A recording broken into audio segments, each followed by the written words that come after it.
Yes or no, does Facebook use audio obtained from mobile devices to enrich personal information about its users? Good.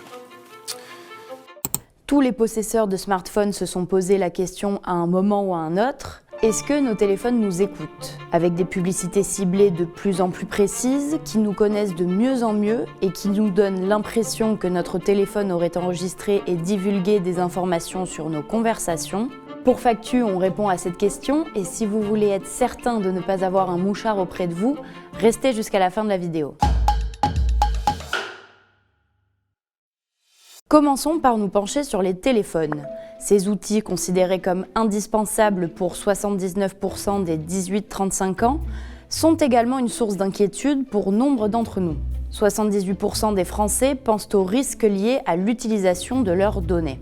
Un exemple concret de cette inquiétude, ce sont ces publicités pour un produit qui apparaissent soudainement alors qu'on vient d'en parler en présence de notre téléphone portable. Ça nous arrive à tous, au milieu d'une conversation, d'avoir un téléphone qui répond à une question ou qui se mêle de la conversation. Alors, les grands fabricants affirment que non, ils ne nous écoutent pas. Ce qui pourrait être considéré comme inquiétant, c'est surtout que la captation n'est pas du tout réglementée. Il n'y a pas de réglementation absolument dédiée à ça, mais il y avait évidemment le règlement général de protection des données européen, le fameux RGPD, qui implique quand même un consentement à partir du moment où des données personnelles sont obtenues. Tous les objets connectés ne sont que des réceptacles pour recevoir cette donnée personnelle, pas plus, pas moins.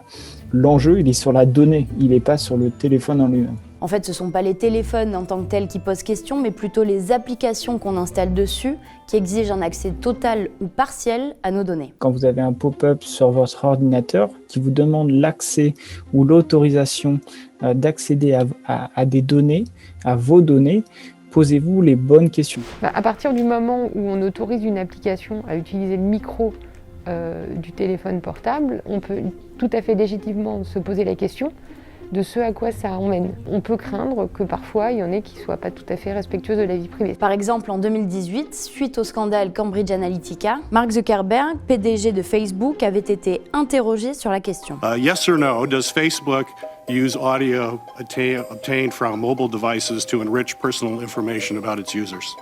No. Effectivement, à ce jour, personne n'a prouvé que les principales applications de réseaux sociaux installées sur un téléphone simplement posé sur une table enregistraient et diffusaient massivement à notre insu toutes nos conversations. Techniquement, aujourd'hui à date, on n'a pas trouvé, que ce soit dans WhatsApp, dans Facebook, dans les applications mobiles des géants d'Internet, une façon d'écouter activement la population. Parce que parfois, on peut avoir l'impression d'avoir une conversation qui a été écoutée, alors que tout simplement, c'est un mot-clé qu'on a utilisé sur Internet qui, en fait, a déclenché l'envoi de publicité. En fait, ils ont déjà tellement de données sur vous que la plupart du temps, ils sont en capacité effectivement de vous cibler au plus près. Et c'est tellement perturbant qu'on a l'impression qu'ils sont très très proches de nous. On sait en revanche que Facebook a déjà écouté certaines conversations des utilisateurs de son service de messagerie Messenger, mais ces enregistrements n'avaient pas été faits à l'insu des utilisateurs puisque les captations utilisées étaient des messages vocaux envoyés via Messenger. Critiqué pour cette pratique, le géant américain a admis en 2019 avoir réalisé ces écoutes pour vérifier si le système d'intelligence artificielle du réseau les interprétait correctement et affirme également que les transcriptions étaient anonymes.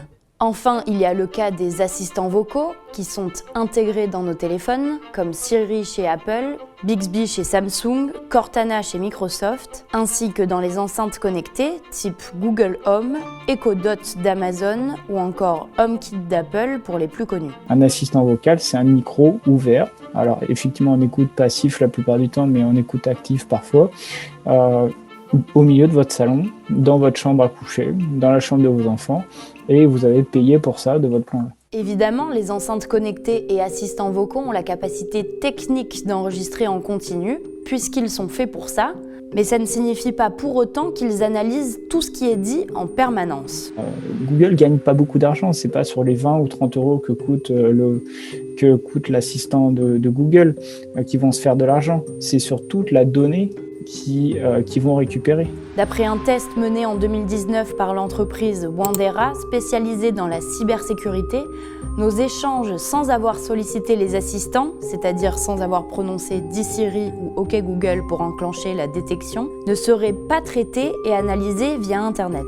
L'entreprise a utilisé 2 appareils, un Android et un Apple.